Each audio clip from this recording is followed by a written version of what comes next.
It's always important to look out for signs of child abuse, and the Midland Rape Crisis and Children's Advocacy Center is fighting against it to save lives. Here's Hunter Alcocer with more.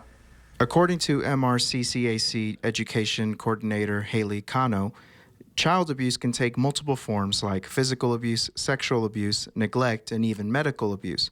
But there are signs that you can look out for to spot possible child abuse.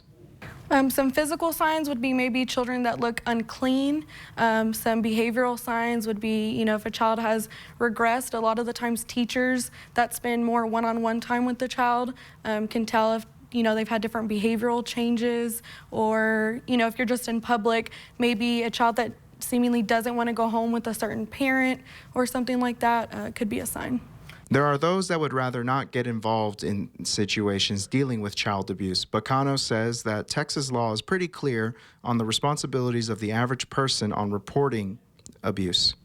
So in the state of Texas, it's a common misconception that not just anybody is a mandated reporter, but again, in the state of Texas, if you're 18 years old or older, you are mandated to report child abuse if you suspect it by law.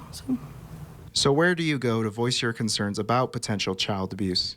So you can go online to the texasabusehotline.org. That's with the Department of Family and Protective Services, and you can report the abuse online that way. If you feel like the abuse is an emergency, meaning a child is maybe going to go home that night with their abuser, then that would be considered an emergency. And so you would actually call the Texas Abuse Hotline number in that situation. And honestly, if you feel like a crime is being committed against a child, call law enforcement. In Midland, Hunter Alcocer, News West 9.